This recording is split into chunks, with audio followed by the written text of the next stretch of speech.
later on as well. Okay, well, if they're moving ships in the Mediterranean for the Middle Eastern conflict, they're moving aircraft into theatre for the Ukrainian conflict. So let's bring, sorry if this works. There we go. So let's bring a little bit of video on screen. So for the first time, NATO is extremely happy. So this is their words. For the first time, US strategic bomber aircraft have been deployed to Romania. 2 US Air Force B-52H Stratofortress aircraft have arrived at a Romanian airbase. They'll be undertaking flying missions with NATO allies and partners to synchronize capabilities, tactics and procedures. The 2 B-52s have deployed from Barksdale Air Force Base in Louisiana in the United States.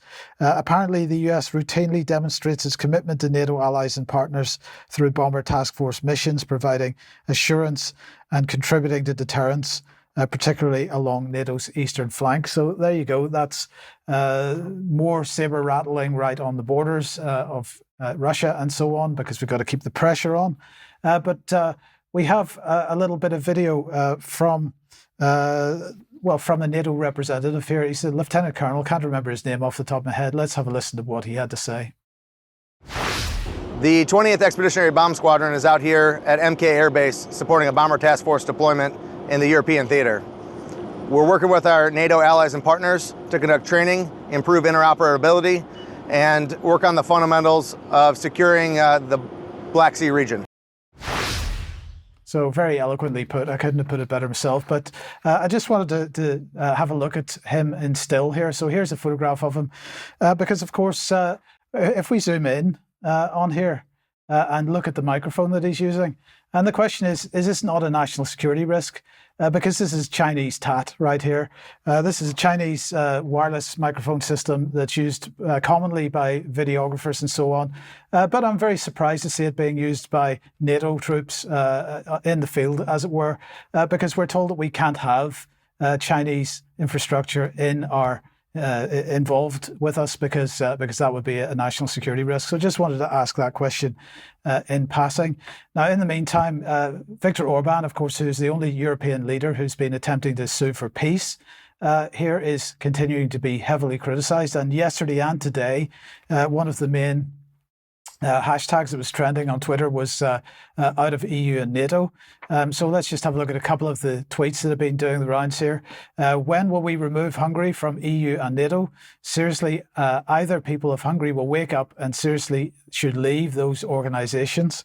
Here's another one with, Orbán being perhaps a little unfavourably represented. Take your place next to the fascist Putler and leave the EU and NATO. You've sellable skin, is what somebody very pleasantly posted yesterday. And here's another one. The Hungarian government today blocks Ukraine's accession to the EU and NATO, blocks financial aid to Ukraine, accuses the USA and Poland of sabotage, invites the Chinese police to control the country, opens borders for citizens of the RF and Belarus. That's the Russian Federation. Is this a country of EU and NATO? And so this is just 3 examples of some of the really vitriolic comments on Twitter over the last 2 days about this. So let's have a look at what Orbán's been saying, because he's been particularly critical of Poland recently, and justifiably so. So he's saying here the Poles pursuing the most sanctimonious and the most hypocritical policy in the whole of Europe. They're lecturing us morally, criticizing us for economic relations with Russia. And at the same time, they're doing business with the Russians and buying oil indirectly and running the Polish economy with it. Well, the Polish didn't like that bit of truth very much. So here is Tofel Bartoszewski. Sorry, I did have that down earlier on, but anyway, we do not do business with Russia, he said, unlike the Prime Minister Orbán, who is on the margins of international society, both in the European Union and NATO.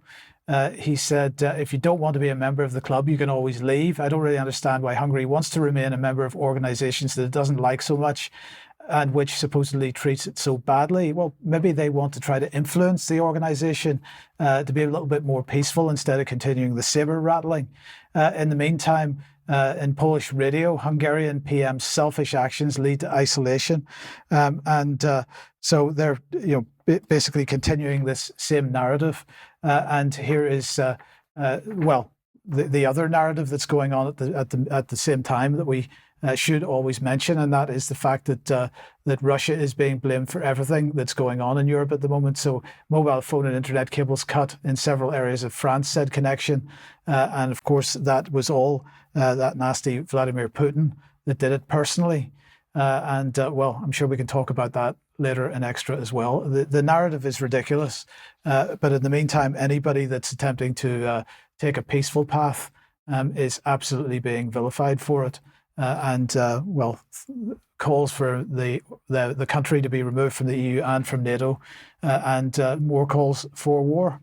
I don't know, Vanessa, if you've got any thoughts on that briefly, just before we move on. Well, yeah, I mean, we just seem to be hurtling towards an expanded war scenario on all fronts, and nobody's capable of putting the brakes on it, is how it appears. Well, I think one or two are capable. I think everybody else is absolutely determined that they don't succeed, and that is exactly. That is the danger. Okay. Thank you for that.